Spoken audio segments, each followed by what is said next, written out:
I can't hear anybody. I don't know whether anybody can hear me. I can hear you and nobody was talking, which is why you weren't hearing anybody. Oh, okay. That gives me confidence. Everything's working well now. Thank you. Oh, I can hear you too. I'm just busy. And you can always go into the Zoom app settings and test your own audio.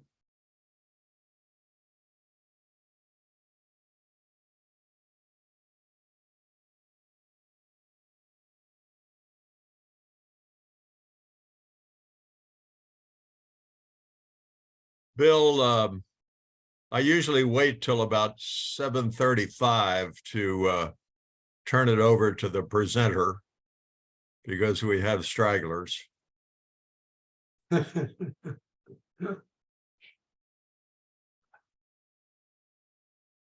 if you'd like to make me a co-host, you're welcome to do so. Yeah, forgot so. Yeah. Yeah, Fran won't be here. She's on some sort of a yoga retreat or something. Hi, everybody, Good morning, Bill. from the East Coast. Florida. Actually, it's the West Coast of Florida. Well, that might be the cooler coast.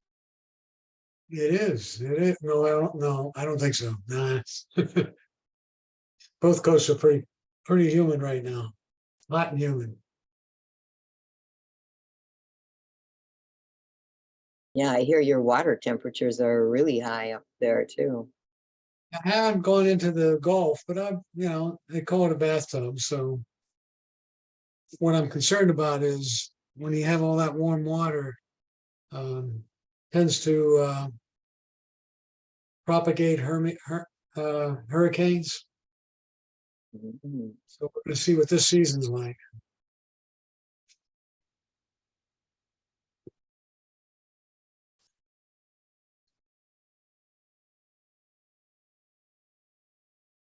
Interesting thing I found about Zoom. See the logo I have in the upper, is it in the right-hand corner or left-hand corner for you? Well, Left. It's in the left-hand, it's in the right-hand corner for me because I'm mirroring. But I'm mirroring so it looks like a mirror when I'm looking at it. So right now, it looks to me like what I have as a background is backwards. I have it right and the writing is backwards. But for me on the screen, this is my right hand.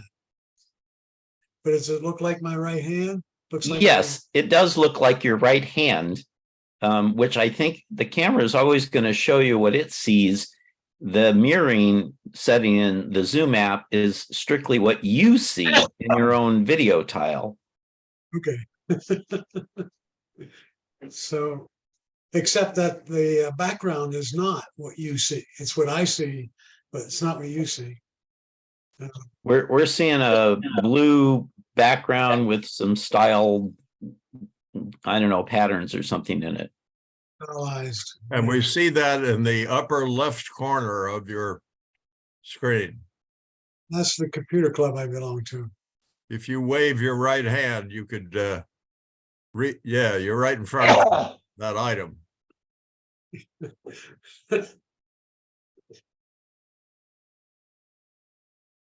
But when I'm looking at it, never mind. It's just backwards. It's like I'm looking in a mirror for me. Yeah, the mirroring setting for Zoom is kind of whether you feel like when you move your head one side, does it go the way you expect it to, or is it reversed? So I turn on mirroring, but then the background looks weird. It's like I took that sign and put it on a mirror. That's, yeah.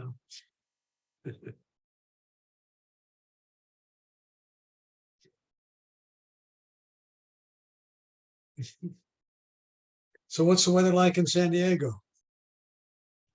depends on where you're at. On the coastal strip, it's delightful. Yeah. You get inland and we have mountains and deserts. Our deserts area in San Diego were up well over 110. And coastal areas in the 70s. Oh, So that's where I am. So I might appear a little smug from time to time.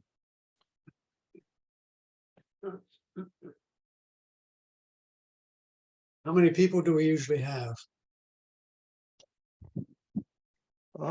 Usually 20, Okay. 18, 15, somewhere in that range. Yeah, I gave a class this morning here, and I had about 25. I teach a class every Saturday morning, my time, on iPhone and iPad. And it's going to be interesting how many of your folks have iPhones and iPads versus other devices. Well, we try to encourage our people to indicate their equipment, as I'm about to do, so you know who's doing what. Who has what? But not everybody does that. But generally, we're PC based, and Yep. we have a significant minority using Apple products. Okay. The presentation, the examples I show when I get to that portion of the presentation, there's one particular application I show that's an Apple based, but there is an Android equivalent, and I do mention that. Yeah, I am interested in it. I feel the need of monitoring my physical condition. And I used Fitbit for a while, but I don't use it very much anymore. Okay. I do various apps on my phone, like my blood pressure reading and my sleep habits get automatically transferred to the online apps. Yep. And I monitor those. But I would like my health providers to recommend a particular product that they read. I have the suspicion that they are not monitoring my vitals that I can see. But whenever I ask my physicians about, are you monitoring my sleep patterns? They sort of look puzzled. And they should have that capability because my CPAP machine is talking to somebody every night. You know, those CPAP machine I found doesn't use Wi-Fi. No, I think mine uses a cell phone connection, but it didn't- appears on my computer as an app. So I didn't even know it was doing that when I got it. And there's a setting in there where you can adjust that. But they should make you aware that, at least when you buy the machine, that this thing does send your information to a cloud somewhere. But yeah, but if you think about it, if a doctor has, let's say, 500 patients, I don't think that's probably 200 to 500 patients, and each one of them is sending all their data, they're going to have some kind of a filtering device that says, hey, Stan's out there having an issue. You got to call him.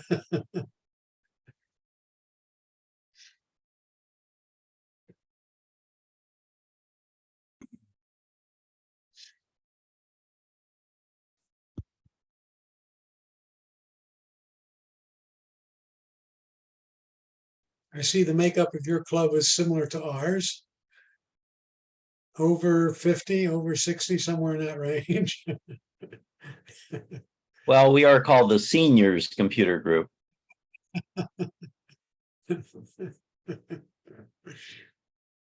Ours is, but we call it Sarasota.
Dan, why don't you go ahead?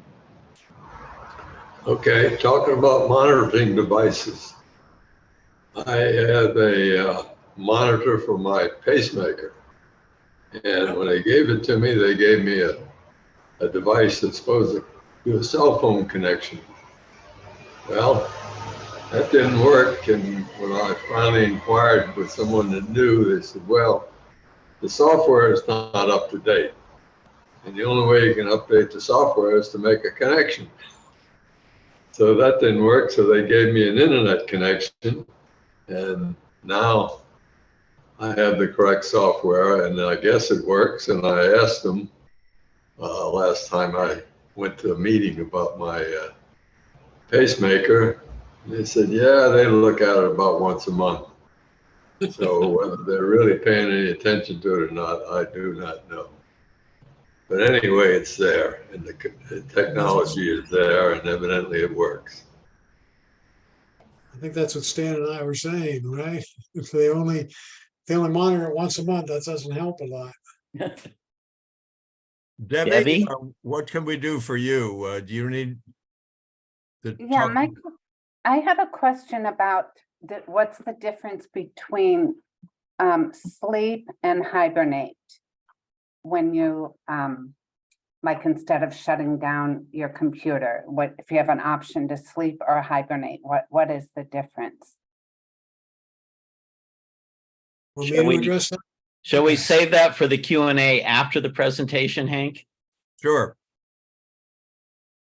Debbie, we'll just ask you to wait until the presentation is done, and then we'll come back to you. Okay. We're up to 20 people, and it is 7:34. I'm going to mute everybody, and you will have to unmute yourself, Bill. Okay. And then Oh, can you allow me to share? you give me- can. You'll be able to share. Okay. Yeah, I have it set so you can share. All right.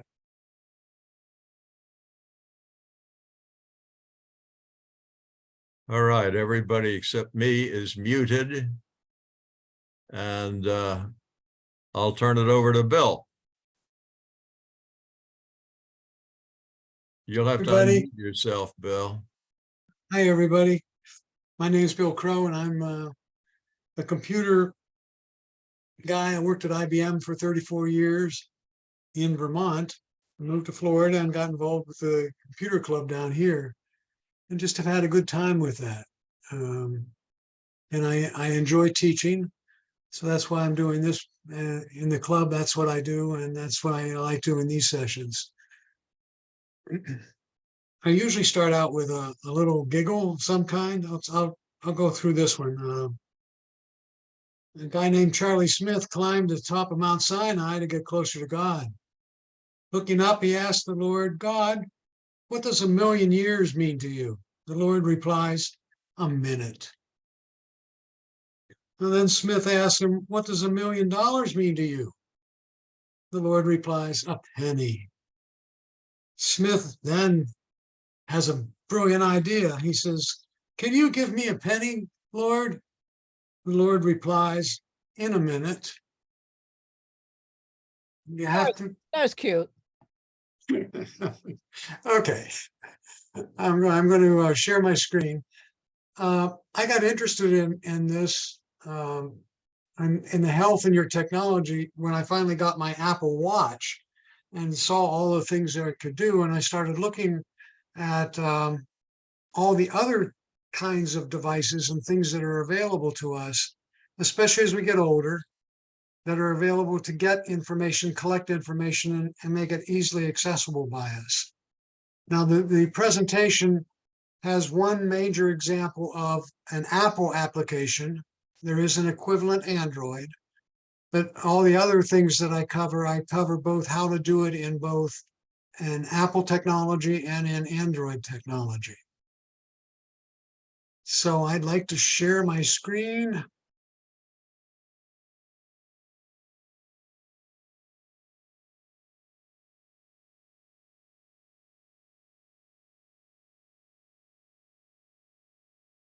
And We're seeing it. you see it? Yep. Yes. Good. So your health and your technology, right? What I would like to cover today is emergency information. Much of our technology has the capability of having emergency information with it, right? And I'll cover some of those things. And I think all of us should set that up on our technology, whether you have a phone, a watch, an iPad, you should set this up. There's an application called Find Me or Find My. And we'll talk about the health applications. We'll talk about an application called Activities, other applications, and then we're going to expand the presentation to also cover other devices, from hearing aids to many other things. And I'd just like to, touch on each of those. Okay. And first of all, any class that I teach on my Apple Watch or iPad, I try to make sure we set up or have set up on the device our emergency information. Now, the reason you might want to do that is if you have a situation where you need help, there's a capability of just tapping somewhere and making a phone call. There's also the capability, if you're not conscious, for the EMTs to check your device and get your information, like contacts, like donor options, like allergies, and things like that. So I'd like to cover how you get that set up. And I'll do a section here on the iPhone and also do it on the Android. I'll give you the same kinds of information. On your phone, you have an app on your phone called the Health app. If you don't have it, you go to the Apple Store and you get it. When you open it, you tap your picture in the top right corner and then tap Medical ID. Now I'm going to make this presentation available to you guys in San Diego, to your website, and you can get the presentation and have this information available to you. Tap Get Started or Edit, and then enter your information. And this is where you would put in name, blood type, allergies, medications, etc. And you would also fill out the emergency contacts by tapping Add Emergency Contact and then add that contact information. And then tap Done. On an Android, very similar process.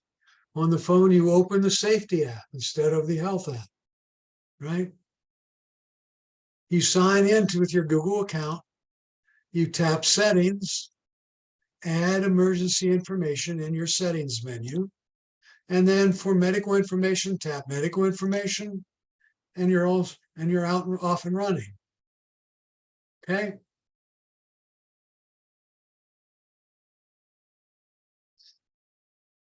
To make an emergency call on one of your devices, on your phone, you tap Set Up by going to Settings and tap Emergency SOS on your iPhone, and then make sure you have tapped Call with 5 presses. This enables you to just, if you're somewhere, you fall. I had a friend who fell on the outside in her pool, lanai, and she broke her hip and she could not stand up. She did not have a phone with her and she did not have her watch. So she had to crawl back into her house to make an emergency call. If you don't want that situation, always have one of those 2 devices with you, or we'll talk about other devices you can have later on in the presentation.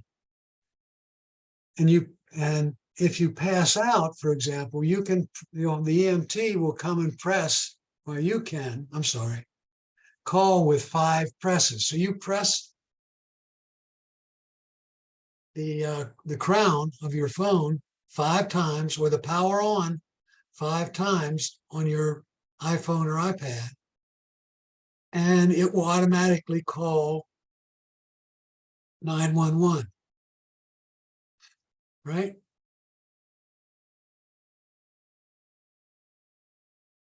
When you call, when you call 911, I did it in one of my classes one time, and it called 911 before I was able to hang up, and the 911 operator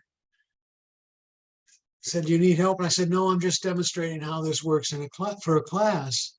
And they said to me, and then they went on and questioned me about 5 or 10 more questions. Are you sure not under duress, et cetera, et cetera. They wanted to make sure I wasn't held at gunpoint, basically. And so it's a pretty nice system. To use the press, when you say with press 5 presses, you press the side button 5 times, right? Then drag emergency SOS slider. You drag that slider and it calls 911. On an Android, to set it up, you open your settings, emergency SOS, turn on emergency SOS, and then to use it, you press the button 5 times. So this is one thing that they standardized on both the iPhones and the iPads. A 5-second countdown begins, right? And before the emergency call is started. Okay.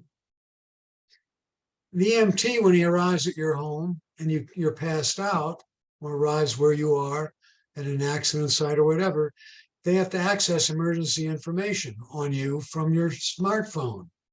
On an Apple smartphone, they go to the lock screen and then tap emergency. If you notice, when you unlock when you go to your lock screen on your device, there's something that says emergency. Then they tap medical ID, or they can call 911 from there, right? Now, all that information you put in your contacts is available to them. On an Android, you go to the phone's lock screen and swipe to unlock, then tap emergency call. Just below the pattern pin keyboard, right? Tap view emergency info and open emergency information. Or you can call 911. Right? And they have access to all your emergency information you gave them. An important one you should all fill in there is emergency contacts.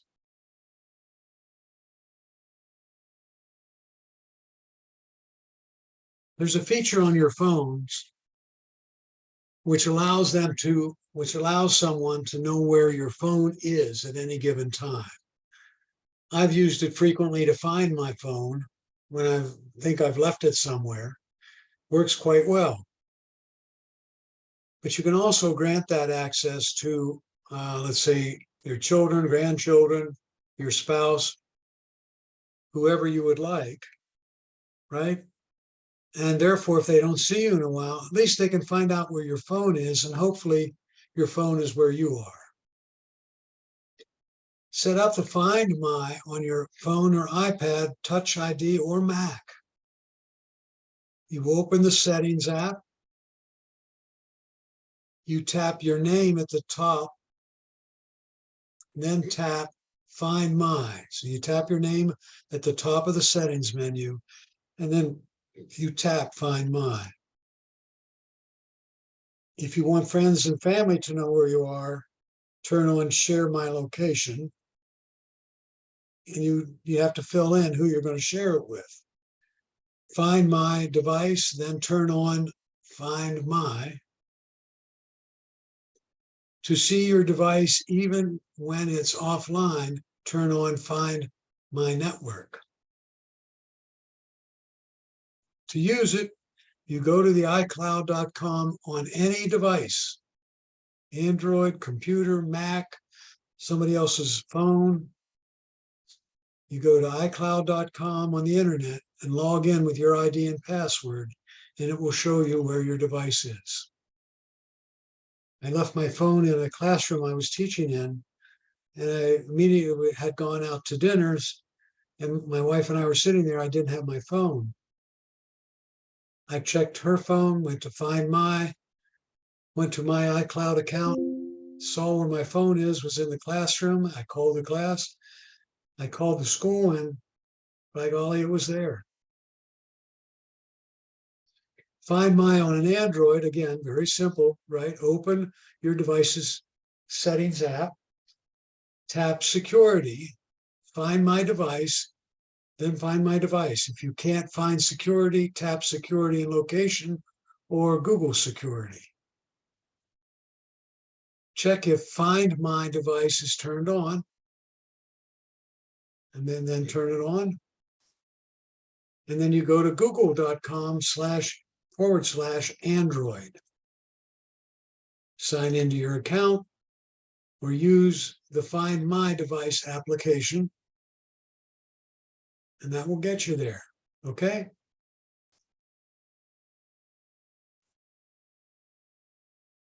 On your, let's say, iPhone, there's an app called Apple Health. In Google, it's called Google Fit.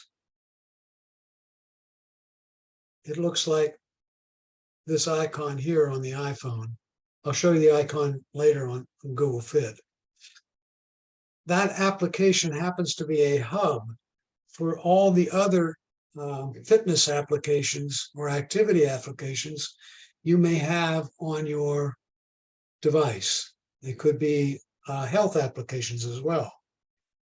Okay, and it's kind of a hub that collects all that information.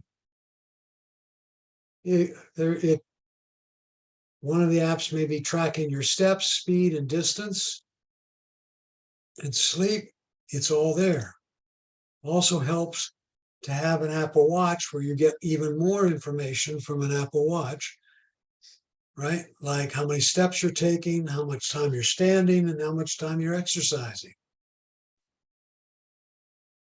Your Apple Watch can collect your heart rate, your blood oxygen level, and your ECG level. All those are fed from your watch to your iPad or iPhone and put into the health app. The Google Fit has similar capabilities, and that application has that kind of icon associated with it. It interfaces with many other applications in addition to these. Some examples of that are Under Armour has a great fitness application. Weight Watchers has one. Nike has one. MyFitnessPal is another app. Map My Walk, that one I kind of like. And we'll talk more about it a little later, but that's a great app if you're taking a walk every other day. It tracks it, lets you know how many steps you've taken, etc. Okay. If I look at the health app on the iPhone, and you click on it, it comes up with a summary page. And there are many different features in the summary page. This page continues down. If I was able to scroll up here, it would give you a whole lot of different places it's getting information, right? Electrocardiogram, activities, active energy, and there's much more.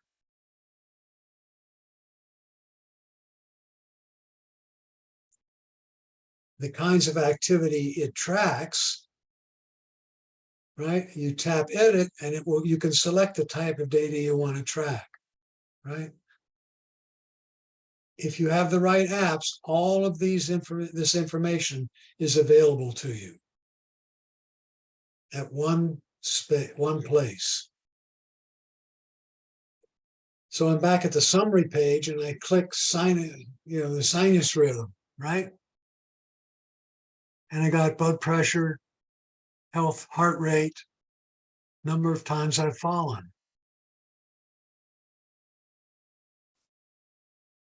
How long I've slept. Over here, I tapped heart rate, this guy, And it gives me more details about it.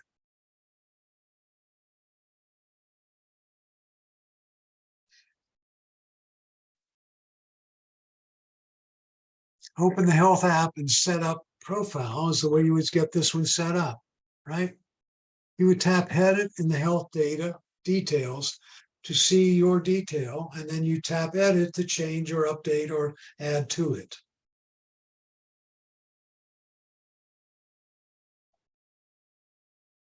There's a lot to this app, but they try to make it as straightforward as they can. Once you get this information set up and you traced your activities, it's automatically keeping track of all that stuff in the background.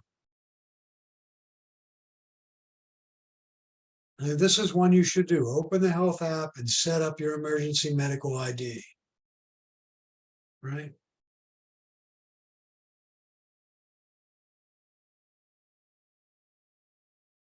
Notice how this one's filled in. It says this person, me, has acid reflux. It's allergic to amoxicillin, Percocet, takes some vitamins, O positive blood, weight, etc.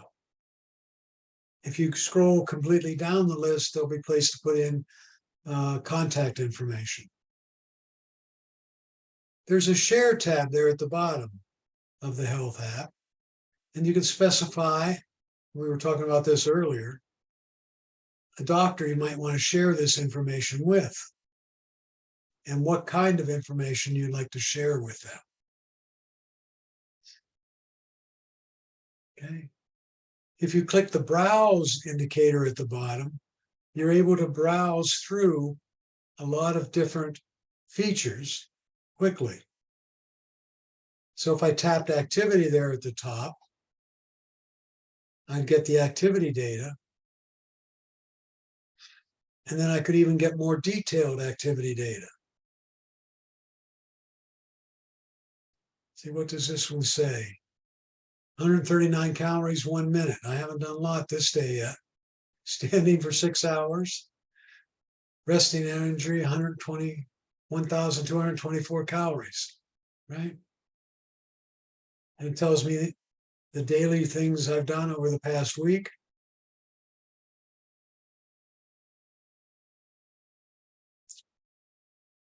Okay. Any questions about that app? If you have an Android or an iPhone, you should probably start setting that up and start keeping track of some of your information. This is an iPhone app. Yes, this one's an iPhone app. If I scroll back here, right, this is what the iPhone app looks like. There's one very similar to it on the Android called Google Fit. Does very much the same thing. It's a central hub for all your information. Okay. What do you Now, get if you, what do you Say get that if you tap hearing? I think it's your smartphone sensing the hearing you have, the sounds you have heard over the past day. The other day, mine gave me an alert that says, hey, you just were in an area where the decibel level exceeded a certain amount. So I think it's the decibel level you are hearing with which are present in the environment you're in, I guess is the way to put that. I don't think it's any more than that. Okay. Health application. These are some of the activity. We talked about activities. We haven't talked about that yet. Here's the different types of application that feed the health app.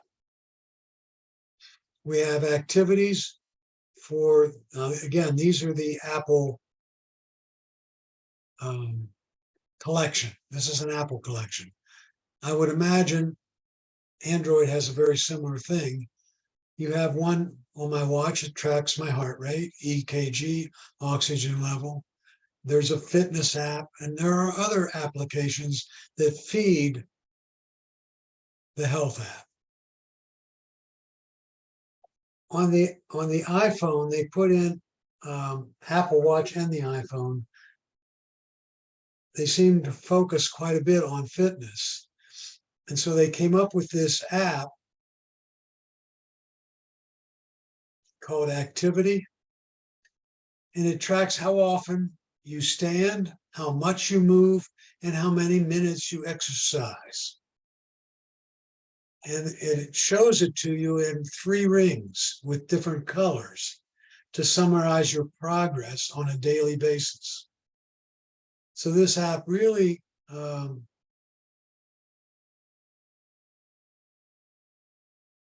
focuses on how much activity you're doing during the day and encourages you to do more if you aren't doing as much as you should.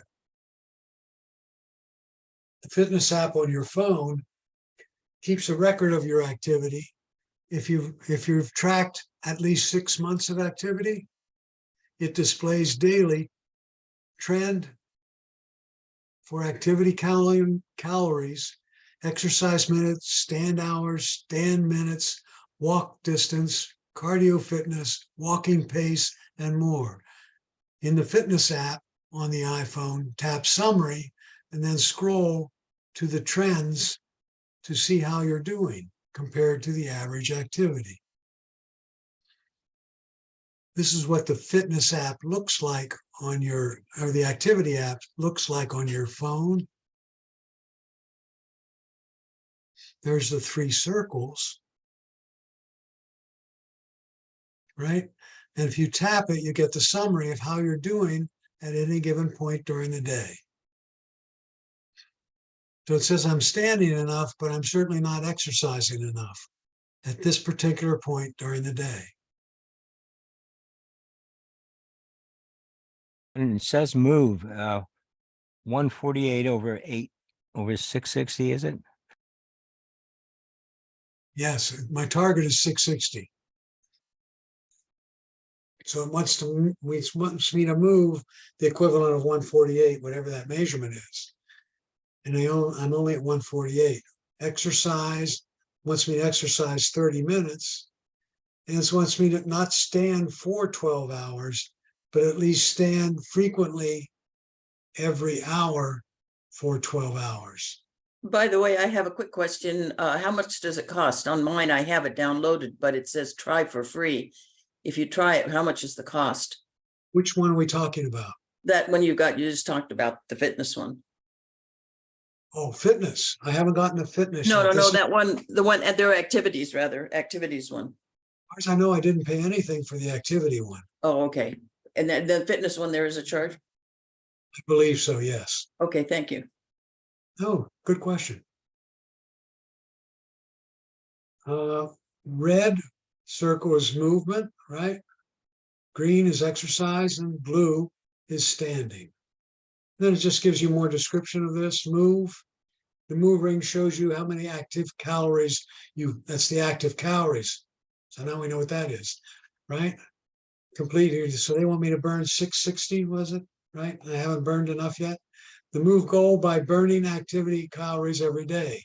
Activity calories, unlike resting, are ones that you burn by standing or moving around.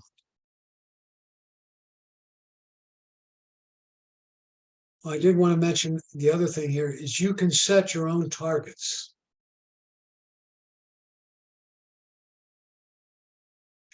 Stanley, do you have a question? Yes. I presume this, of course, works only if the phone is on your body. So it will encourage you to carry your phone with you more. The other thing is, does it measure steps or your walking by relation to cell phone towers, GPS, or steps by impact? Good question, and I don't know the answer to that. I think it's steps by impact, but that's only me. It also has the app on the watch. So it has to be by impact because it measures the number of steps you've taken in some of the apps. Thank you. But it's also tracking you by cell phone towers because it shows you a map of where you've gone. And cell phone and Wi-Fi. Thank you. Yes.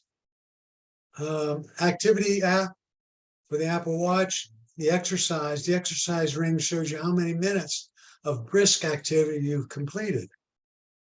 Complete your daily exercise goal by exercising at least, now I set my goal at 30, for example, but you can change that. Right? The stand ring shows you how the hours in which you stood and moved at least for a minute. I teach classes and the classes are 2 hours long.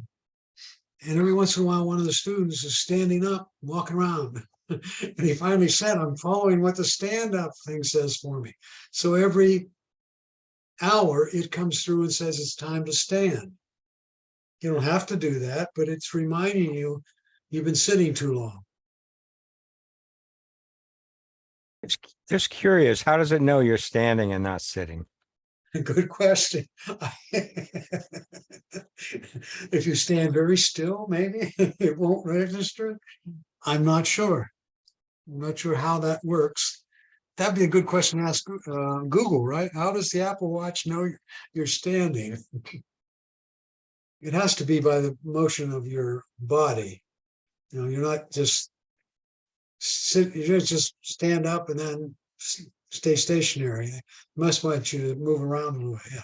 Stand and moved in the last minute for at least a minute. So you must have to move around a little bit so it gets that sense. If you specify that you are in a wheelchair, the stand ring switches to roll ring. Roll shows hours in which you have pushed around at least for a minute. So that must sense your arm motion. Some swaying, I'm not sure. But it is interesting, right? So it Barbara gets, has a question. go ahead. I'm sorry, Barbara, go ahead. Oh, that's okay. So you have to pretty well have to have a Apple Watch or an Android type watch to work in don't- conjunction with your phone. You have to check that. Like Just a I've got, minute. yeah, I've got the Android phone. And I'm sure Android has a similar kind of thing.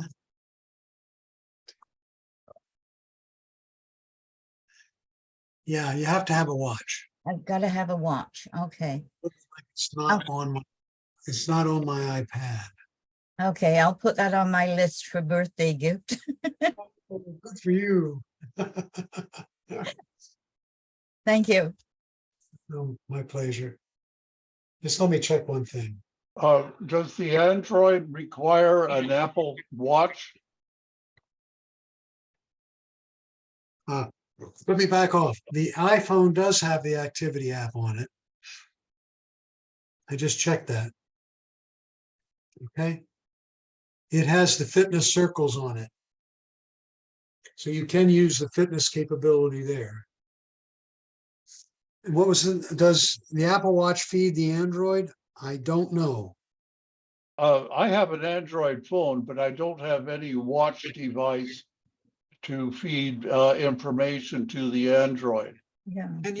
Can you put Map My Walk on your Android? Yes, I can. I have So it. I love it. Yes. Yeah.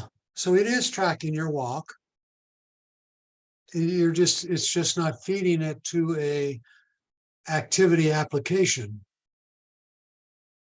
But it is capable of feeding it to a Google Fit application.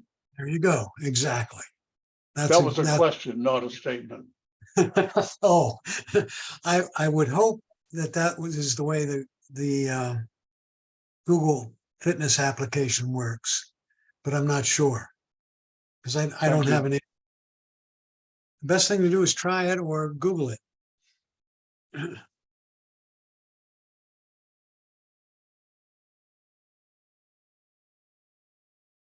So you open the activity app on your watch, for example, swipe left to right and move, exercise, and stand descriptions, and then tap get started.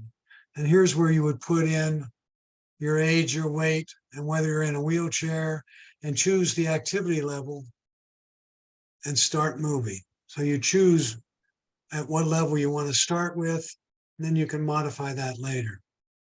Here's the way it would look. I'm trying not necessarily to be an advocate for Apple, because I'm sure there's something similar to it on the Android. Just I'm more familiar with the Apple stuff. Why do you want my, So go ahead. Oh, no, okay. Check your progress by opening the activity app on your watch at any time and see how you're doing. The activity app displays 3 rings. The red again is motion, green is exercise, and blue is how much you've been standing. They also have a summary page to see how you've been doing through time. Looks like this person, whoever it was, like Bill Crow, didn't do much on the 5th. He must have been sick or something. On the other days, he did fine. Okay. So on the 6th of August, something went up, and then the 7th, I'm sorry, the 5th and the 7th, there was an issue.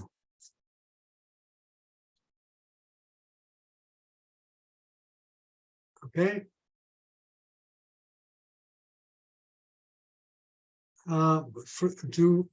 Somebody could speak up and tell me, is there an ECG on, anybody have an Apple or an Android watch? I don't have an Android watch. I have an Android phone, and just as you were talking, I put in the question, Google Fit app, and it brought it right up. There you And go. while I was listening to you, I installed it.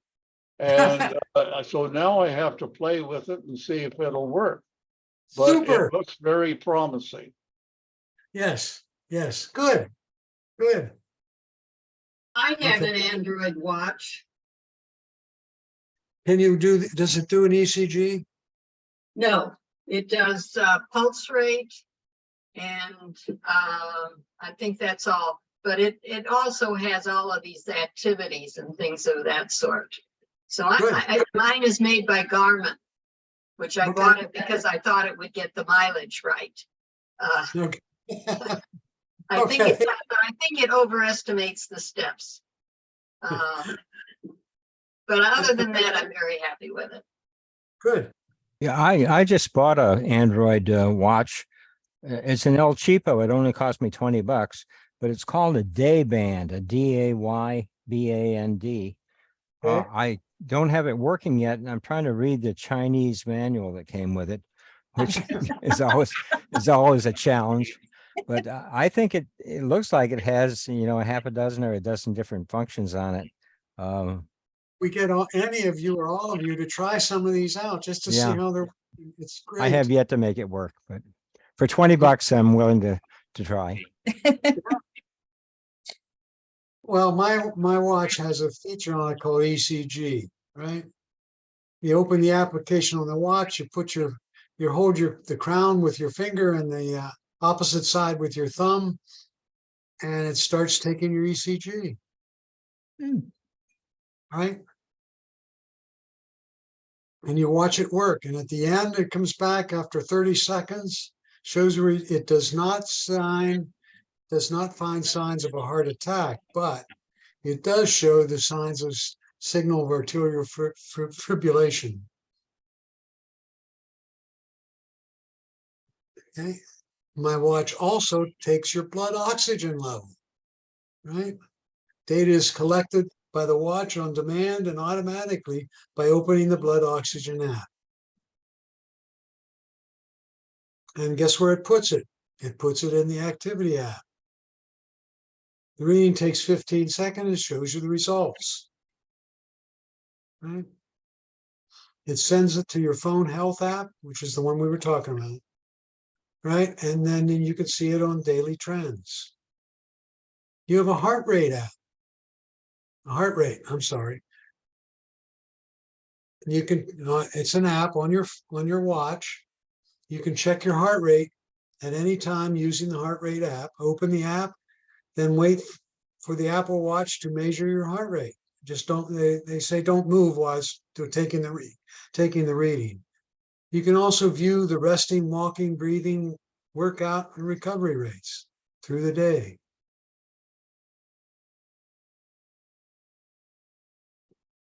There's a feature on my watch faces that I can actually tap, and it automatically opens the heart rate app. You can turn on a feature so you can, your heart rate reminds, if your heart rate remains above it or below a chosen beats per minute, it will let you know that you have an irregular or a heart situation. You'll get a notification on your phone. It'll probably buzz your wrist as well. I haven't gotten one of those yet, so. I've been Right. trying to find out what the maximum heart rate when you start having trouble is. I'm guessing it's over 100. You don't want to stay there very long. Anybody have a feeling for what the heart rate problem area could be? I have a pacemaker, and my pacemaker is set to not go above 130. And it's 130 is what I use when I go to the gym and get on a treadmill. It monitors my heart rate, and I tilt the treadmill so I'm walking uphill at a rate that will get my heart rate up in the high 120s, but not peg it at 130. Okay, well, that's the whole reason I bought this Android watch was when I'm in the gym, I want to know what my heart rate is. And I've noticed if it gets too high, I start seeing spots in front of my eyes, so I worry. Check with your doctor. We're not doctors. Did check with my doctor and she didn't have a good answer. Is that a heart doctor or a chiropractor? But I gather that since my pacemaker is set for a max of 130, that's a safe heart rate. I think that is individually, depends on the person. You know, some of us shouldn't go that high. I've got an appointment with a cardiologist just to find out what this is supposed to be and how my ticker's doing. All right, good idea. Right. On the Apple Watches, there is a fall and crash, and some of them even have crash detection, right? The Apple Watch SE and the Series 4 and later detects hard falls while you're wearing your watch. I've been out in the garage hammering something, and all of a sudden my watch starts buzzing my wrist, asking me if I've fallen. And if I don't respond, it's going to call 911, right? On the Apple 8 and the Apple Watch SE second generation, it detects a serious car crash. It can connect you with the emergency services and notify the emergency service where you are and give them your contact information, right? So those are two pretty interesting things. And I'm sure a crash is a severe fall. So it's detecting how quickly your watch changes its location on your, just how quickly it moves.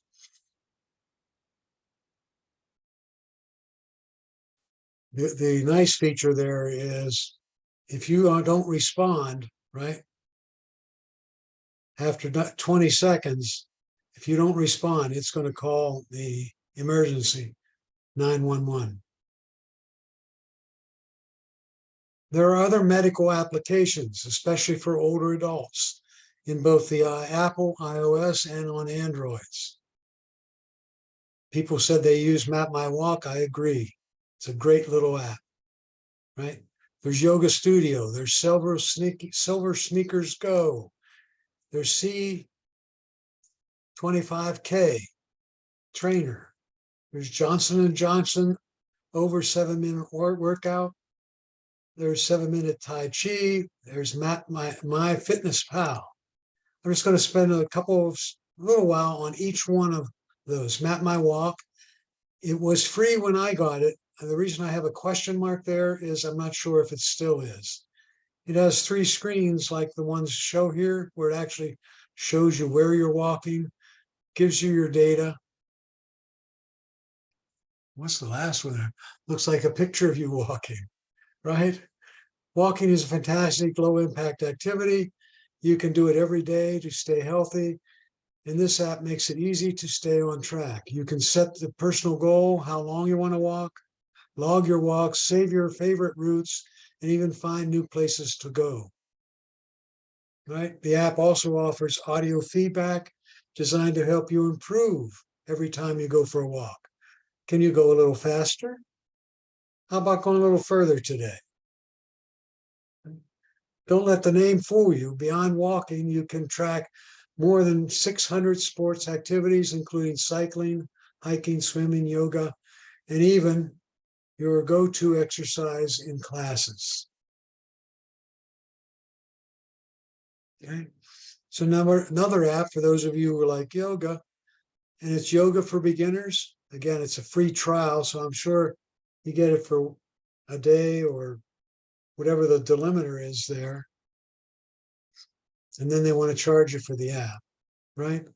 Slow down with Yoga Studio's library of more than 100 ready-made yoga videos and meditations. You can search for classes based on durations from 5 to 60 minutes, the ability, beginner to advanced, focused, balanced, strength or relaxation, and intensity, low intensity to high. Or build your own class from a library of 280 poses, complete with detailed instructions for each one. You can download videos to get your yoga fix anytime. After downloading, you can view the video without internet access. And if seeing a class on your calendar motivates you, the app schedules features will be your best friend. There's an app called Silver Sneakers. Again, I've mentioned to you, it's free there. It was. Okay. Finally, the fitness app designed for us in mind. Silver Sneakers Go offers 4 to 12-hour strength, walking, and flexibility and mobility programs that can be tailored to your fitness level. Within each program, you'll have access to easy-to-follow exercise demonstrations and tips to modify any movement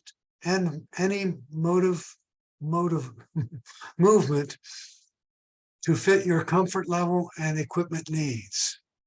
Prefer working out with friends? The app will help you. Find nearby fitness locations and classes, plus activity tracking helps you keep tabs on your weekly, monthly progress, while mobile reminders ensure you never miss a workout. Now, are there any runners out there, joggers, that would like to participate? Right, there's this C to 25K program. It's called Coach to 5K. Will guide you from inexperienced to 5K runner in 8 weeks. You start out walking more than jogging and gradually progress until most of the season is spent walking session. Just tap start and let the audio coach guide you through a series of walking and jogging intervals for 30 minutes per day, 3 days per week. You may want to register for a 5K race so you have some additional motivation. The Johnson & Johnson official 7-minute workout. You mean I can get in shape in just 7 minutes a day? Johnson & Johnson's app makes starting up a regular workout routine a breeze. All you need is 7 minutes, a wall, a chair to get an effective strength and cardio workout. The video demonstrations and audio clues make it easy to follow along. While the app allows you to indicate your like and or dislike of an exercise, like jumping, squatting, jacks, lunges, sits, wall sits, and more, stick with the original 7-minute workout, pick up from 21 other ready-made routines, and utilize custom workout features as your fitness improves. Looking for a beginner-friendly workout? Check out the First Timer, which features modified exercises like marching in place, chair-assisted squats, and kneeling push-ups. One that I got into was 7-minute Chi. I got into Tai Chi, found it very good, right? Often described as a meditation and movement, Tai Chi is an effective exercise for gently improving strength, balance, flexibility, and range of motion. It's especially beneficial for older adults with joint stiffness or who want to help prevent falls. And this app makes it easy to squeeze in a quick daily session. Is that Apple only, or is it for any cell I phone? think that's on the Android as well. I think all of these are on all the devices. Even if you totally new to the practice, which when I started this, I was, you'll have no trouble following along with Master Lee, as Master Lee guides you through a series of exercises. Audio prompts help you sync your breathing with your movements and let you know what comes next so you can focus on your practice and not watching the clock. When I'm done with one of these, I really feel better. I mean, it's amazing. So all these apps are available on your phone, correct? That's correct. Wow, I'm still used to the ding ding, answer the phone. Okay, thank you. Good. Okay.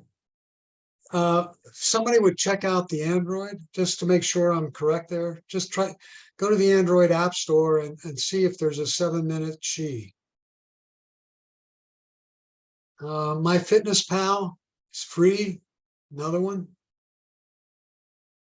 Right? Similar to other exercise focused apps, MyFitnessPal lets you log workouts, choose from more than 350 exercises, track your steps, set daily movement goals, what really sets this app apart is the nutrition and calorie tracking components. So this has that additional feature in it where the app's database has more than 6 million foods. The app's database of more than 6 million food makes it easy to monitor your diet no matter what you eat. Whether you're trying to lose weight or put on muscle, the app helps determine the best things to eat to meet your goals, right? Even if you make food from scratch. And you input the recipe and the app will estimate the nutritional information.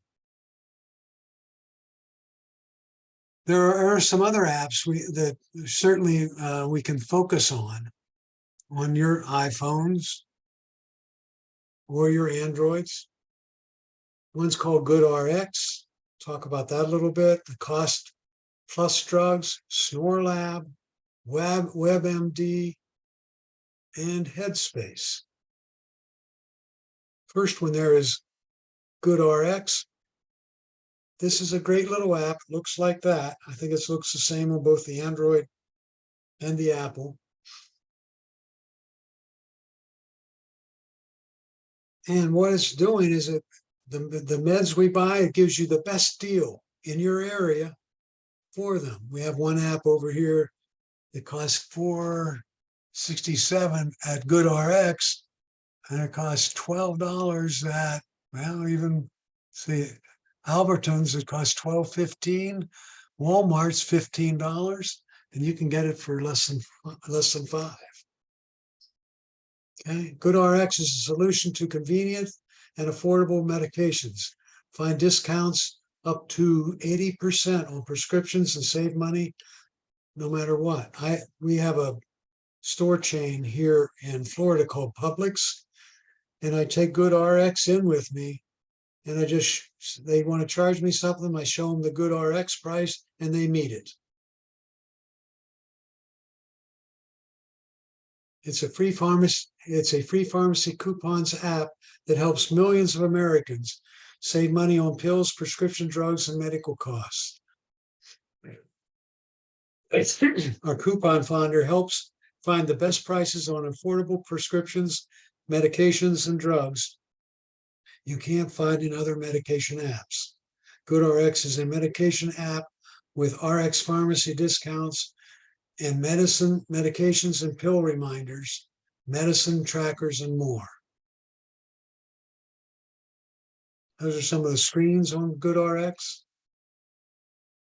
You enter your prescription, and then you'll get this screen.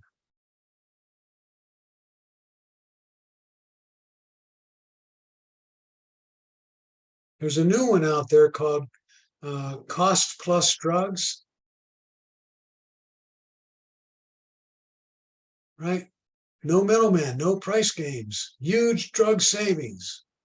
It comes from Mark Cuban. Mark Cuban on Shark Tank. I think this is one idea that he found in Shark Tank and went after it. The company is owned by Mark Cuban. How it works is you find your medication you want, ask your doctor to send your pharmacy partner. Your pharmacy's partner is one he will give you in his app, and you receive your medication by mail.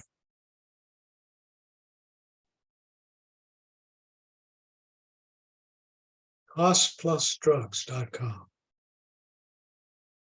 There's a nice, cool little app. This one's more of a funny, but some of you may enjoy it. The Snore Lab, right? Snore Lab records, measures, and tracks your snoring and helps you discover effective ways to reduce it. My wife's complaining about me snoring, so I go to the doctor. The doctor says, "What's it sound like?" I chuckle and I said, "How am I supposed to know what it sounds like?" Well, guess what? I found this app.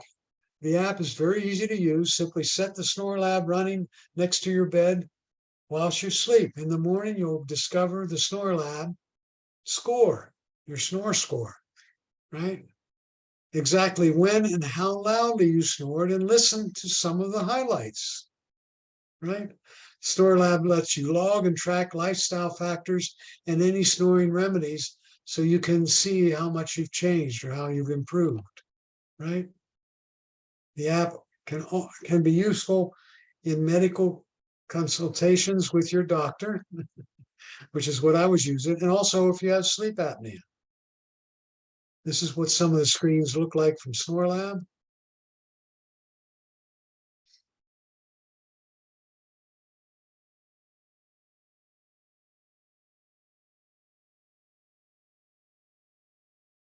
So those are all Snore Labs, all those 4 things? Those come from, that's when you get the Snore Lab app, these are the screens you'll see at various stages. I see, okay. Okay. So here's one where it recorded my snoring, when the height of the snoring was, the loudness.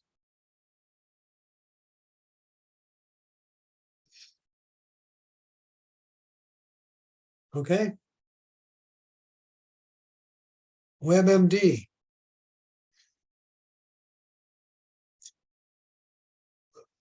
The one healthcare app you need to check symptoms, set medication reminders, get daily allergy alerts, learn about conditions and drugs, research treatments and diagnosis, find doctors and specialists in your area, and save on prescriptions at your local pharmacy. This one app does all of that, right? So it can help you decide what's wrong with you, let you know what the allergy conditions are outside, sees what the drug treatments are for, and finds a doctor for you. I've used this for years. And tell us about it. Do you like it? Yes. I- Okay. Go ahead. Google has taken me there many a time when I've asked a question about a medication or a condition. Yeah. Okay. And you found it quite helpful? Yes. All right. Good. Here's some of the screens you get from the app. If you put in a pill, it shows you what the pill looks like.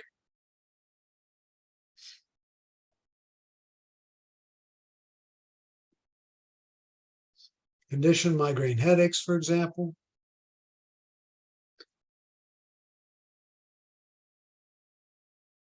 Gives you the same similar thing to Good RX, where it shows you what the cost of drugs are at various places. So you start out with what's your symptoms, and you go from there. Don Raymond has had his hand up for a while. Can you I'm fill sorry. his question? Sure. Go ahead. A while ago, you were talking about the Apple Watch and the fall notifications. Fall and What crash, is- yeah. Yeah, what is the best way to test that? As a, Pick up a hammer and use the hand your watch is on and pound it on a bench. Not the watch, but pound it on a bench, and it will probably go off. okay. That was a serious question, by the way. I tried to figure out that for my wife and her Apple Watch, and I couldn't make it work. Although the Apple Watch seems to work, but it didn't want to throw her on the floor and try to pick her up. Good idea. Is there a G-force Yes, it's measuring built the, into it? yes, I think it's the.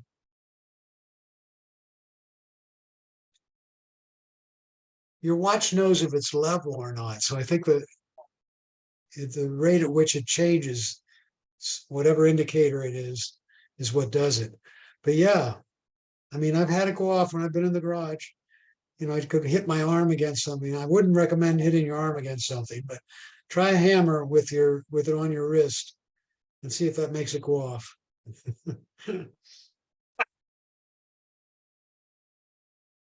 Any other questions out there? I need an app called NAG, N-A-G, so that it says, get out of your chair and go for a walk now. Kind of like a mom nag. Just call me. I'll nag you. Oh, that activity app does that. It buzzes my wrist. It says, get out of the chair and start walking. It doesn't quite say it that way. It says, get up and stand up, or you haven't walked enough today yet, or continue the good work. You might want to, so it's that kind of a nag that it will do for you. So it's amazing what technology has done for us. These things are way beyond what we could have guessed at 10 years ago. Yeah. Debbie, is your question for Bill or on this subject? Is this the Q&A time or no? I beg your pardon? It is not yet Q&A time. Not yet. Okay, I'll wait then. Okay. Mine is about this subject. So if I may, Bill. Go ahead, please. I'd like to contest the response I got about don't believe what you see in a chart. Talk to your doctor. I started going to the gym and walking uphill on a treadmill about 23 years ago. And one of the first things I wanted to know was what was a safe heart rate. And in the gym was posted a chart of safe heart rate. So I just Googled safe heart rate chart, safe heart rate chart. I want to show you what I got. Can I stop your screen sharing? Could you, Hank, could you do it after Bill is done? I thought Bill was done. I don't think so, but he's getting close. Oh, I got some I'll wait. I got some interesting things to show you. All I was doing, Hank, was trying to make sure that nobody takes a particular number and does it. I err on the side of cautiousness when it comes to heart rate. That's where I was coming from. Headspace, right? It's a meditation app. For those of you who are meditators, stress less, sleep soundly, and get happier. Headspace is everyday mindfulness and meditation, so you can make mindfulness a daily habit and be kind to your mind. So it's a meditation app. I don't need has screens that look like this, the type of meditation you want to take, etc.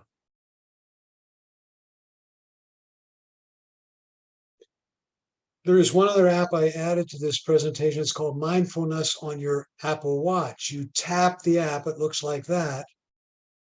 And it's a breathing app where you actually, for I think it's 1 minute or 2 minutes, it has you slow your breath rate down,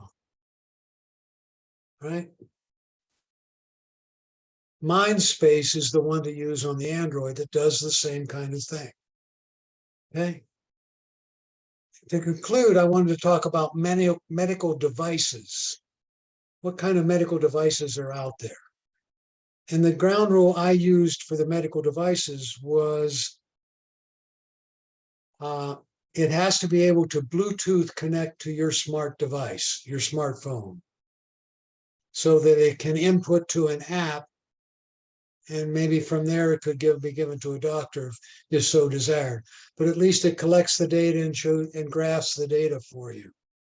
Okay, so the medical devices I looked at were scales, blood pressure cups, blood oxygen saturation, first aid, tracker applications, first alert, tracker applications, hearing aids, diabetic trackers, EKG, toothbrush, and urine analysis.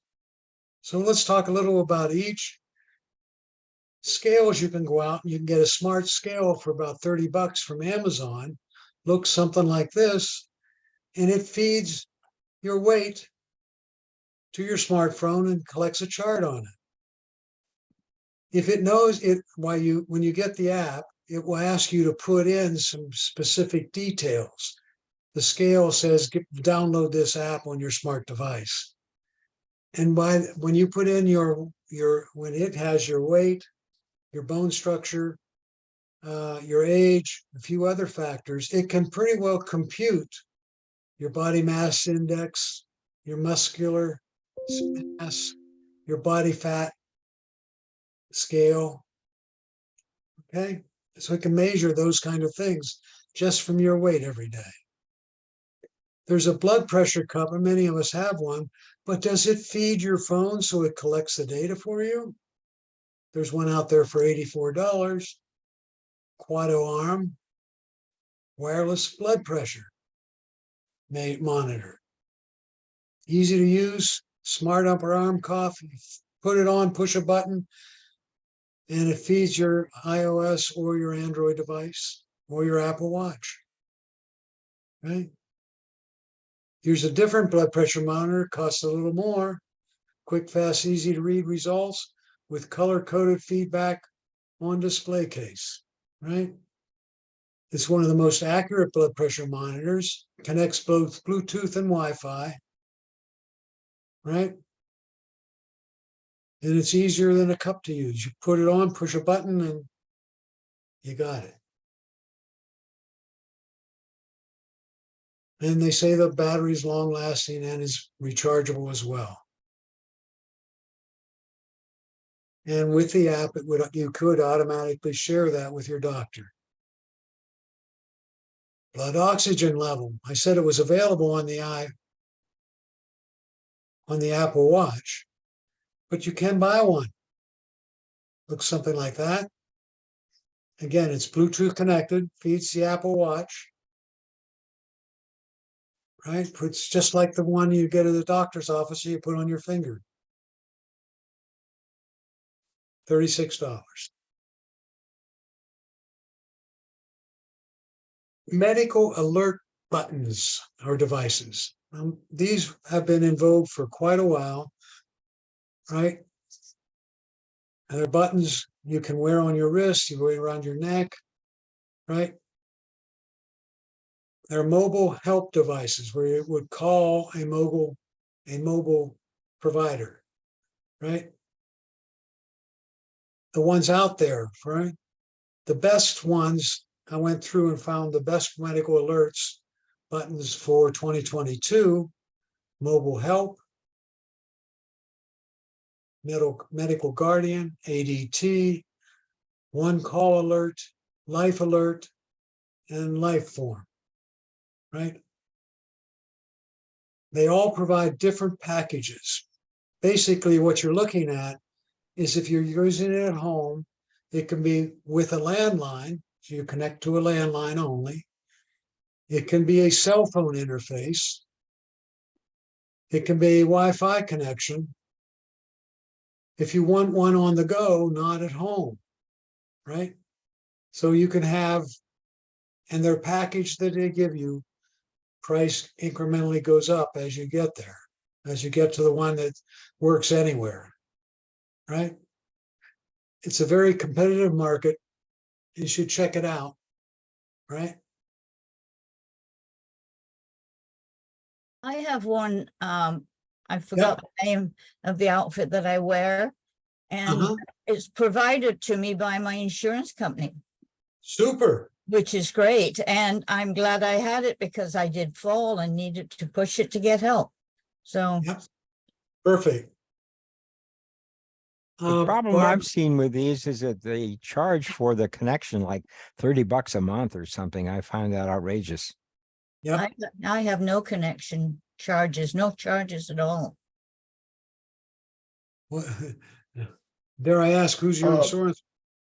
I'm okay. My medical insurance is Alignment Healthcare. Yeah. So everybody want to check that one out? I have a medical guardian. And I paid about $40, $50 for it. And signed up for the coverage and all, and expected to be paying $40 a month for the service. And I am still expecting to be paid to pay $40 a month. They have never charged me. And I test it every month, and it's still working. They still have my full list of options that they can contact. And somehow they never got me into the charge. So nobody tell on me now. You might want to keep that quiet. Yeah. Yeah. I started out with Medical Guardian and I paid for it. And I think I paid for a year, I think, and it was $300 and some or close to $400. And then I found out about the insurance company providing me with one for free. So I canceled it, of course. So, Barbara, did you have a question? oh, me? No, mine's answered. Okay. Thank you. Cellular enabled devices. We talked about Apple and Google both have a Find My application that knows where your smartphone is or Apple Watch are, and you can share that information with others. Okay. Hearing aids. Many of us are getting hearing aids now. My wife says I need one already. I probably do. And all of them, or many of them now, right? Most hearing aids now come with an application that you put on your smartphone that allows you to control the features of your hearing aids, right? There are 7 glucose monitors and meters, right? Here are the different ones that are out there. So if you have a diabetic issue, well, go ahead, Sally. Did you have who was that? Clicked right off. Didn't see who it was. Stanley, yes. I'm sorry. On hearing aids, yes. For those of you that are not aware, the VA, if you're a veteran, the VA has an excellent audiology coverage. And that's what I'm using. And it's great. All right, thank you. So these are the different glucose monitors for diabetic folks. And they sorted them in the best overall for new users is the Contour. 29, it's $29 and it uses test strips.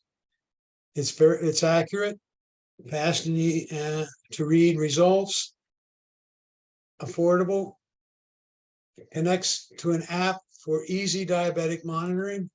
The cons are some of the reviews say the test strips are expensive compared to other brands. The best blood-free readings, free style Libra, 90 to 150 bucks. The pros on that one are continuous monitoring, no finger pricks or sticks. Helpful if you test multiple times throughout the day. The cons are may not provide the most consistent readings and may irritate your skin around the sensor. The most accurate one is CGM. With accuracy comes price. The pros are consistent, accurate readings, reading every 5 minutes, works with an insulin pump, so it automatically gives you the insulin if needed, sends data to your smartphone. The cons are must change the sensor frequently. And I don't know the frequency there, but I bet it's monthly, something like that. Longest lasted CGM, it's an implant. Goes up for good for up to 3 months without changing the sensor.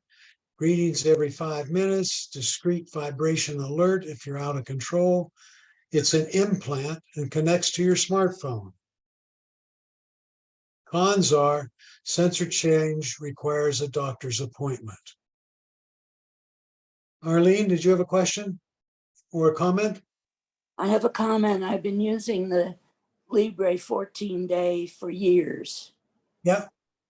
And if you have a problem with the sensor, if it comes loose, stops reading or whatever, you send it back to Abbott and they send you a replacement. And Super. my insurance covers it. So it's essentially free to me. Yep, you're free. You're happy about it. Very happy. Super. And which one was that one? The Libre. Libre. Okay. Yep. Abbott's, That was the one. the second one. That one. Yeah, that one. Okay. If your insurance covers it, it's great. I can't say enough good things about it. Super. Thank you. Thank you. Best for detailed glucose information. Guardian Connect system, pros, shows blood sugar range patterns throughout each day, gives readings every 5 minutes, connects to a smartphone. It's a patch sensor. The cons are needs to change sensor frequently. Next thing is an EKG. Remember I said we had an EKG on our watches, some of our watches. If you don't have one, you can buy this little device. Some of you may have seen it advertised on TV. 79 bucks on Amazon, right? Many smartwatches now have ECG built into them. They have a disclaimer and cannot check signs for heart attack, as does this device, right? Cardia Mobile 1 records EKG at home, detects AFib, irregular arrhythmias, instant results in 30 seconds, easy to use, works with most smartphones. They have something out there for brushing your teeth. I heard about this one. I said, what? Oral-B Pro 5000 costs $100. Superior clean and 100% healthier gum for 100% healthier gums versus regular manual toothbrush. Its Bluetooth communicates, provides real feedback on your brushing habits. Now, I have not used this. I don't know what it transmits back. I didn't press hard enough. I didn't run it long enough. I didn't move it enough. I'm not sure what it does, but it's a 3D cleaning action. Oscillates, rotates, and pulses to break up plaque and remove more plaque along the gum line than regular manual toothbrushes. Last but not least, this was at the Consumer Electronics Show this year. Insights from your pee. Urine contains biomarkers that can reveal a lot of information about your nutrition, menstrual cycle, and overall health. This little sensor, it's a puck that slides in under your toilet seat and catches a sample of your pee every time you go to the bathroom. Right? It measures, the measurements are analyzed and then sent directly to your phone for deeper medical insight. You can use this information to monitor your health in real time, track abnormalities, and make changes to improve future results. I thought this one was pretty clever. Any questions? Yeah, how much does it cost? I don't know. It was at the CES show. I'm not sure it's available yet. I don't know. I might try Amazon. Right? Right? Insights from your pee is what I would type in. Google it. And it was at this year's Consumer Electronics Show. Oftentimes they're premiering stuff there and it's not available quite yet. Will, you have a question? Or was that Will? I think Hank was first. Okay, go ahead, Hank. Are you through? Would you unshare? I will. You want to show us your thing? Just a minute.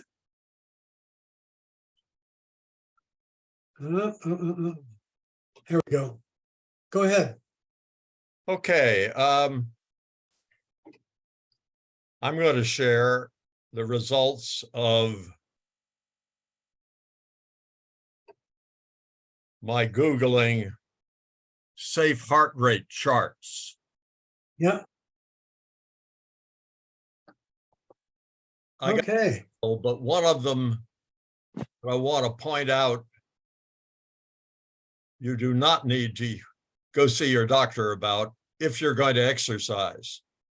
This is a chart that you'll find in most exercise places that shows you what's safe based on age, which goes across here, and which goes up here.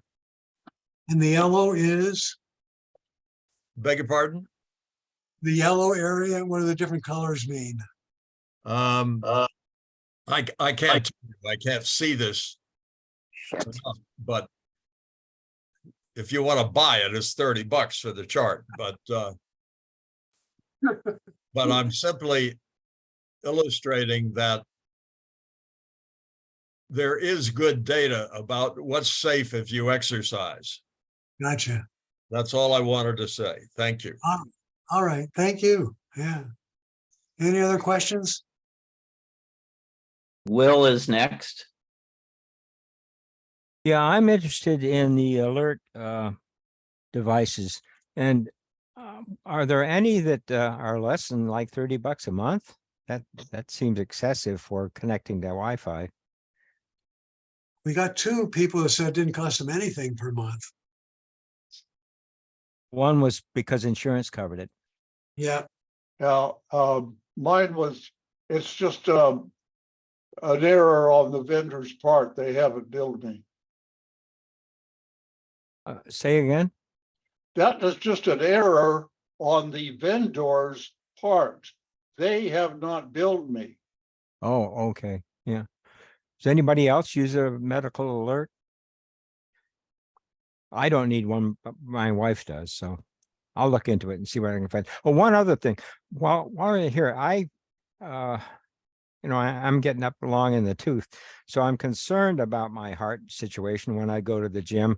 And so now I've decided to carry with me a little container with nitroglycerin pills that apparently I have never used one, but I hear that if you have a problem, if you pop a nitroglycerin pill in your mouth, it apparently will save your life. So I asked the guys at the gym and I said, do you have any of these on hand? And he said, no. And I said, now you do, because I bought some and gave it to him. So I don't think we're a medical meeting here, so no advice is to be followed that's being offered by Will or anyone else. Just a comment, that's all. Just a disclaimer. Disclaimer, correct. Yeah, Wouldn't that be a prescription item? I believe it probably is. Yes, you might. So when you're giving out prescription items? No, I'm to not. other people? No, I'm not giving them to him. I carry it with me. You said you gave some to the club, to your health club. Will, I suggest you look up nitroglycerin in WebMD. You're getting into trouble, Will. Sharon? Yeah, I agree with Saul.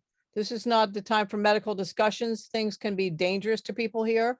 And nitroglycerin does have an expiration date. So all this information is being given out now. Please see your doctor first.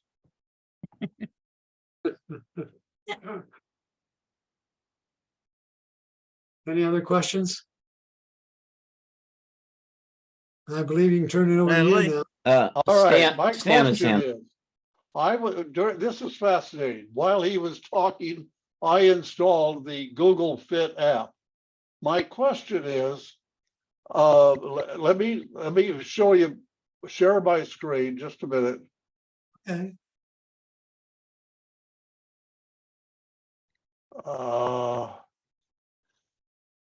You're not going to share your phone, are you? Yes. You can do that.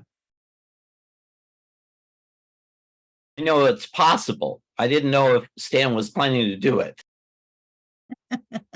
I'm trying to. Does he have share privileges? Yes, he's sharing his screen, but I don't think he's sharing his phone screen. Yes, he is. It says you are viewing Stanley Folis Android. That's his desktop. Oh, wait a minute. That's just his name on the Zoom tile. I take that back. Maybe, Stan, you could just describe verbally what you want to share. Oh, I took a picture of. There you go.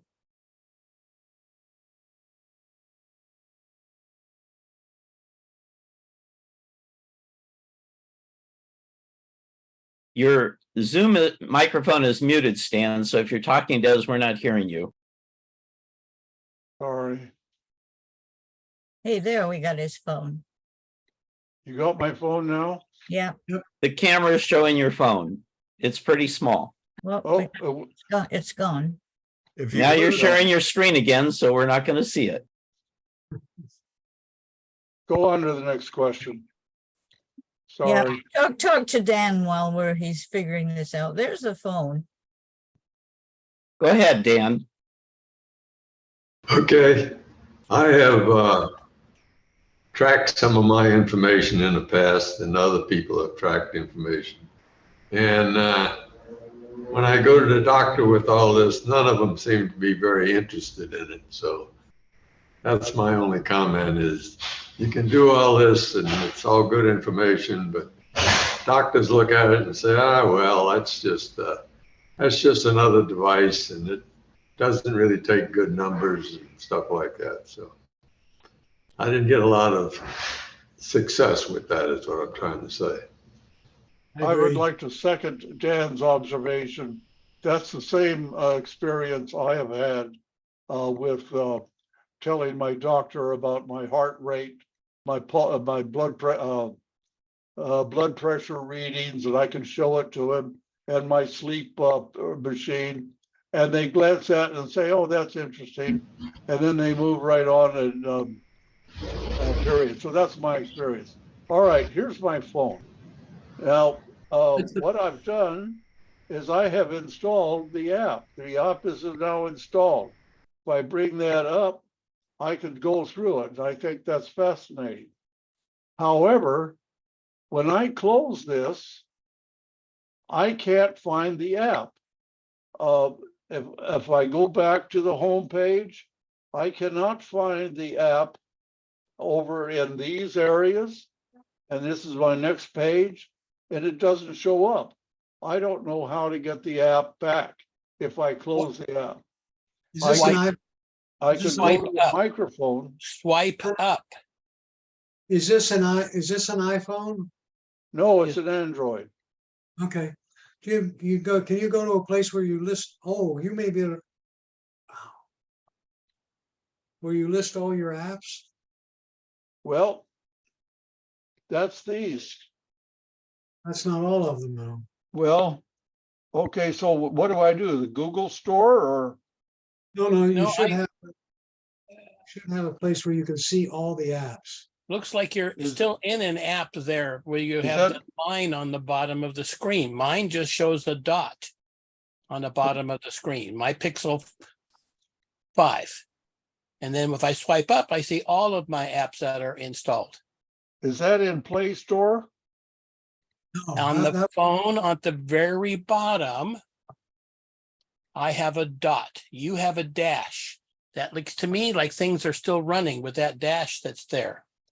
Okay, so I have to close the, Well, I don't, again, I understand what you're saying. here I it don't- is. Okay, now the program is open. But you never closed it. Oh, okay, I have to close it? Well, All right, there, it's closed. I again, swiped up and it's, I'm not seeing how you get to all of your apps, the ones that are installed on your phone. okay, here's my home page. And this is what I think. All of these are installed, but they're not on my home page. I No, rarely those are use them. those are all the apps that you have chosen to be displayed on the different desktop screens. Not the full list of all of your apps. Again, on my phone on the very bottom, there's a dot. You have a dash down there. So I don't know. and This when dash swipe- down here, this is what you're talking about.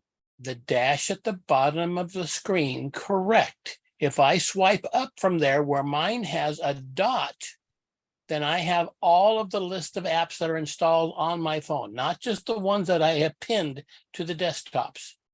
Well, I Those- swiped up and this is what I got. These are These are your active apps.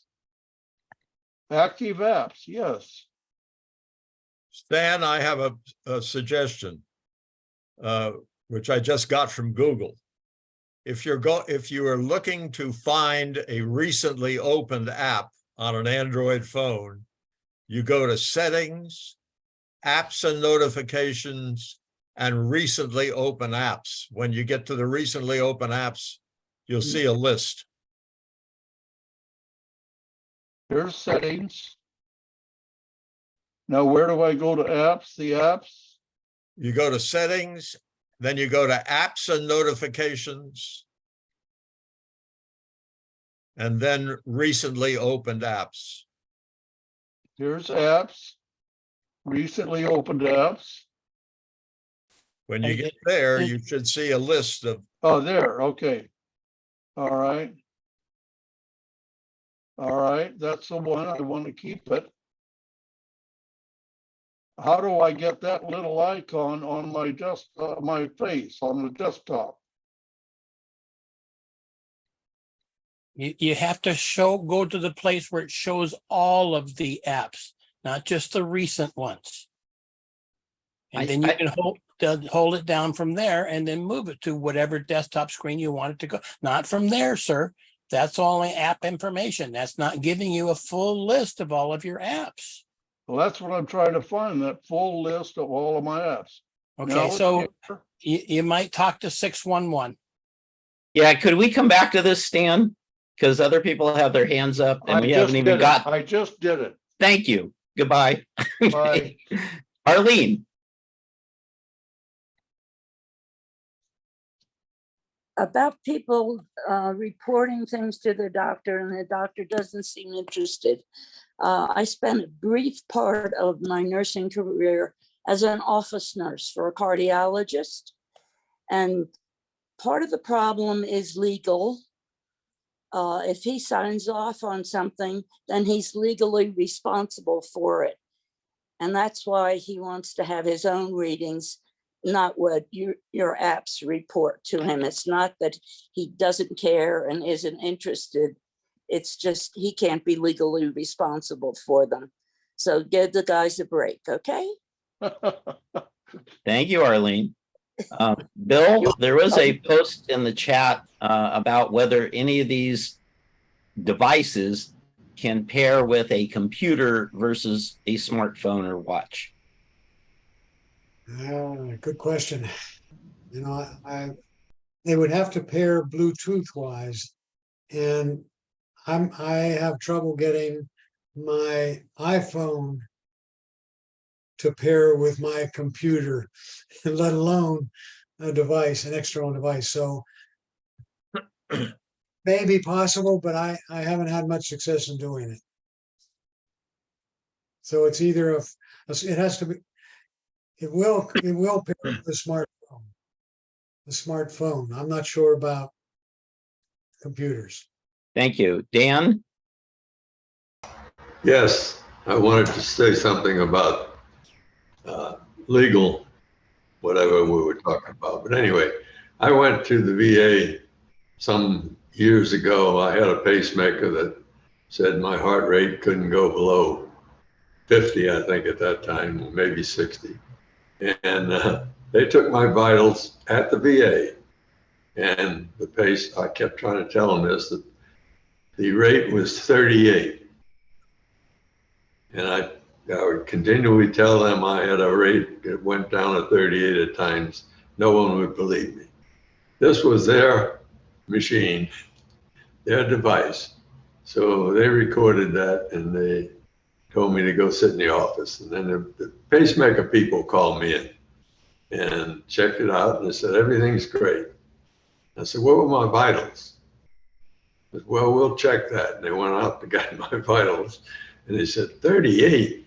That's impossible. And that's all I ever got out of that. So nothing was ever changed. It didn't get their attention. And like I said, it was their unit that told them that. It wasn't my reading. They probably thought you were dead. Well, they said that I should have someone take it manually for a full minute. And then they would believe it, not had and asked the nurse to take it manually for a full minute. It was just the machine that did that. So Perhaps we could. Sorry, Dan, I didn't mean to cut you off. Talking to doctors can be difficult. And you can't get them to believe a lot of things you say, is what I'm trying to say. That's it. Perhaps we could move to Debbie, who started this whole session with a question. At this point, I think we can transition to Q&A. Thank you very much, Bill, for your presentation. One more comment, right? 3 friends from the local congregation were asked, speaking of the person who just got done speaking, right? When you're in a casket and friends and the congregation members are mourning over you, what would you like them to say? Artie says, I would like them to say I was a wonderful husband, a fine spiritual leader, and a great family man.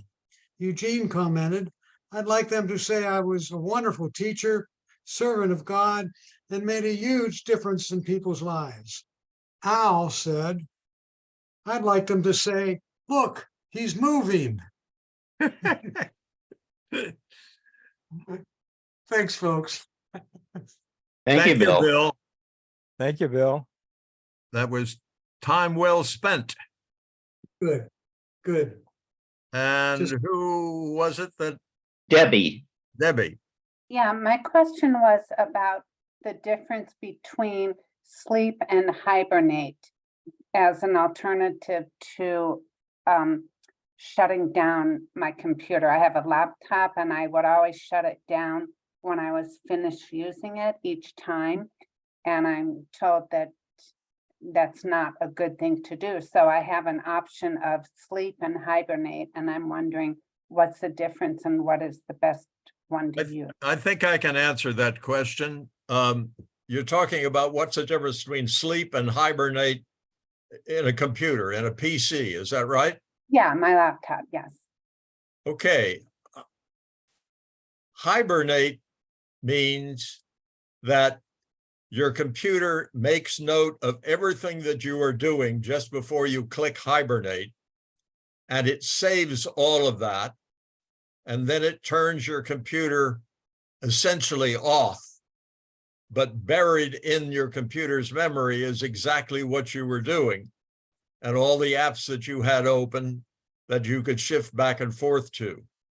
And if you turn your computer on the next day, your computer will start up and come right back to the last place where you were with all the programs that you had open again. Oh, because I would always closed whatever programs I had open, and I guess I don't need to do that then. Huh? I think Ross would like to weigh in on this. Go ahead, Ross. So you primarily is if you want to leave your, I would have you leave your computer on all of the time and plugged into power. Then at night, if need be, updates, scans, virus checks, all those things can happen in the background. So if it's a scheduled to do backups or changes at say 3 o'clock in the morning, the computer will wake up and do that. If you go to the sleep mode, the hibernate mode, it shuts all of those things down. And as Hank mentioned, the computer keeps a copy of everything that you had open in a file on your hard disk and can bring that back. I would use hibernate to say, I'm going to leave my computer off for say a week, but I want to make sure that when I turn it on, it has everything exactly where it was. In general, I wouldn't do that with my laptop. I would do as you had said, is close all the applications, turn the computer off, take it with me if I'm going on a trip, powering it back up and loading the things that I want. Hibernate, I would not in general use. It's not bad, but overnight, let the computer sleep. If you're going to take it with you, shut everything down and turn it off and then bring it back up again. Because even in hibernate mode, some battery power is being used. And that's what you are trying to stop when you are going for a period of time without it being plugged into the wall. Is there a time when sleep should be used? Every night. Because I don't use my computer very much at all. Then let it sleep. Just Set leave the it in sleep. Let it sleep after say an hour of you not touching it, and then it will go to sleep. And then when you come over there and move the mouse, generally, or touch a key on the keyboard, it should come back up exactly where you left it. So you're saying use sleep and don't use hibernate if I'm going to go 2 or 3 days without using it.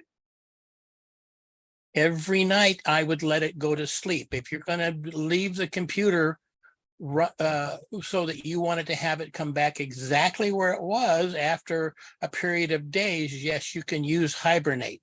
But again, I generally wouldn't do that. I would close all those apps and turn the computer off. Yeah, I do close all the apps. I don't know why I would not want to close the apps. I mean, is it just? So it depends on what you're doing. If you have something that you have open, a number of things and web pages open that you are working with and say, I'm going to go sleep for 12 hours, then you let the computer sleep. And when you come back, it's exactly where it was. If you're going to take the computer with you somewhere, yeah, it never leaves the house. I will never take it with me. Then just let it sleep and leave it plugged in the wall and you'll be just fine. But again, if you have to shut down occasionally to get the updates, correct? No. Then what's the Microsoft will install the updates automatically. After the updates are installed, sometimes it will say you need to restart your computer to finish installing those updates. If you have the computer off, it won't do that first step. And if you do that enough, if you turn the computer off, say every day, after a period of time, as soon as you turn the computer on, Microsoft will say, okay, we really need to do these updates, and we're going to do them right now. We don't care what it is you want to use the computer for. We have security updates to be installed, and we're going to force those on you, and you have to wait till they're done. So again, if you let it sleep, this will then, the updates will get installed automatically, and then Microsoft will come back and say, please restart your computer, or your computer is going to be restarted at a particular time. Yeah, But when you I get the message about the updates, I almost always do it right then, but I close whatever I'm in, like email or Facebook or whatever, and I close it and then I just let it do the update. Okay, all right, So that's fine. right. But again, if you're asking me what I'd recommend that you do on a daily basis, I would say, let it go to sleep. And that's not using battery power then? Not if it's plugged in the wall. Yeah, and see, Mary Burns and people with the college classes that I take, they tell me adamantly not to keep it plugged in, only plug it in when it needs it. Well, I understand what you're saying. I don't agree with that. Mhm. I would leave it plugged in. You can run the laptop without a battery. So if your battery went bad, you can run that laptop without a battery. It uses a very small amount of power to begin with. And number two is if you have it, if it's sleeping, it's using considerably less power.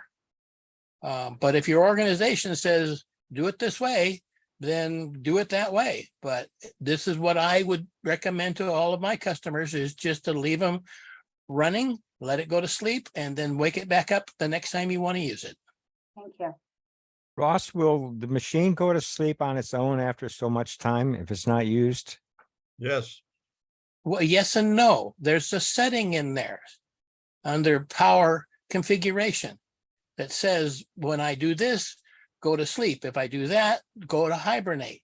So you can go in there and set the settings. I usually say, turn the screen off in an hour and turn the computer off in, say, an hour and a half. Go to sleep.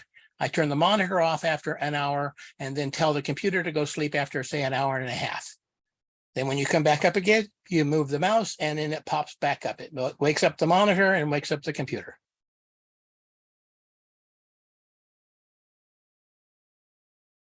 Thanks.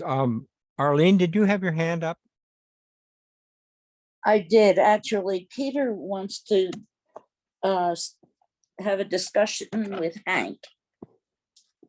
I'm giving the computer to Peter. I didn't mean to impose on the group. I thought I could talk with Hank about the very brief discussion that the group had regarding investing in stocks. And there are some things that I think I can be helpful on, and I would look forward to doing that if Hank and I can get together in advance and put some things together. I'd like to do that. Hank, have you got some time when you could follow through on this? You're asking me, what is it you want to discuss? Well, my particular area of expertise happens to be in the securities stock market, and there are some things that we could do that would follow on from the discussion that you started a couple of weeks ago. Okay. And it would be, I hope, useful to the members. And you want to have a separate Zoom? Do you want to have a separate Zoom session with me, or would a telephone do it? Oh, the telephone would do it, and I can send you some things that I work with that should be of interest to a broader group. And I'd look forward to your skills in putting together a program of that type. Okay. Because not the kind of thing I usually do. And You have my email address, right? yes, that's Okay, right. send me an email. Tell me when you want to do this. Let's let Okay. everybody else go back to what they want. Absolutely. I don't see any hands up. Goodness, it sure is quiet around here suddenly. You scared them off. Well, I think As maybe. Bill left, I wanted to thank Bill for a wonderful presentation. Yeah, Bill has left the room. I might suggest if Peter and Hank want to talk, they could just hang on. Hank doesn't have to close off the meeting. We could all leave and let Peter and Hank talk over the present meeting after everybody else is gone. I'm willing to leave. Board meeting will be in 2 weeks on the second Saturday. And thank you all for being here. I think we lost the person who wants to talk to me. No, Peter's still there under Arlene's iPad. name. Okay, Yes. the rest of you can go shut yourselves down on Zooming. Okay, thank you for a very good meeting, really Good interesting. meeting, yes. Okay, bye now. Thank And you all. send suggestions for other subjects. I've got another couple of weeks that I still have scheduled, but after that, we're going to go darker. All right. And Arlene's iPad, I'm sorry, your name is not Arlene's iPad. What is it? Yeah, no, it's Arlene's iPad is where I am on the screen anyway. But how do I address you? Peter. It's Peter Way. Peter Ray. Yeah. Okay. Arlene's Peter other and hat. Arlene. Okay, what did you want to say on Well, this subject? I have a lot of useful and really not well-known information about the good and help we can be to one another having to do with stock investing. And it would, I think, be useful to put it together in a form that might be helpful not only to this group, but to other APSA groups. And what I'd suggest is let me send you emails of what I'm thinking about and have been thinking about for the last better part of 65 years. I'd like your reaction as to whether you think what I've got would be of interest and how we can best put it together in a presentation form. I'm not big in doing PowerPoint presentations, although at one point in time, I did do some of them. It's been a long time since I've done any of that kind of thing. And so I'd appreciate your guidance in that respect. Okay, I'd be happy to do that. You can just send are these videos that already exist? They would be graphic things in print that I can transmit by email. Okay, sure. Right? And discussion that relates to them. Okay. Yes, I'd be happy to look at that. And are you thinking that maybe if you and I together put together a package of the stuff that you're going to send me, that you would do that as a presentation? You say you're not hot on.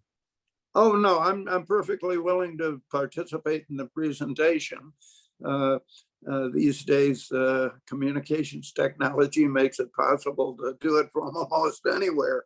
So, yes, by all means. I have a program called Camtasia, which will record my voice and my screen.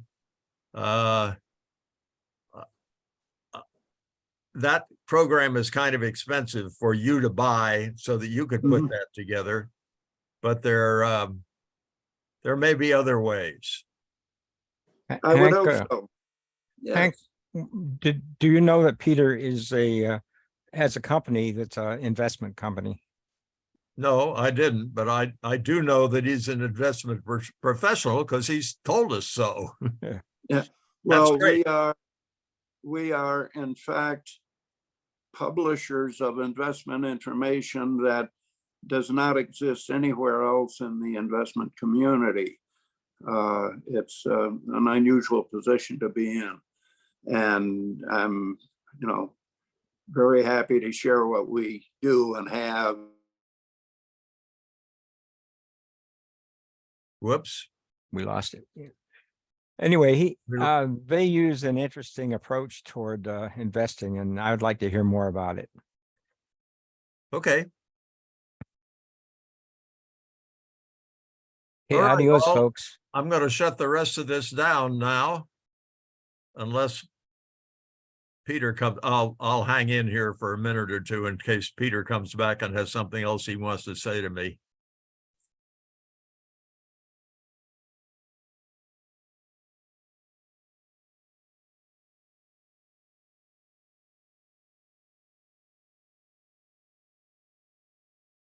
I guess not.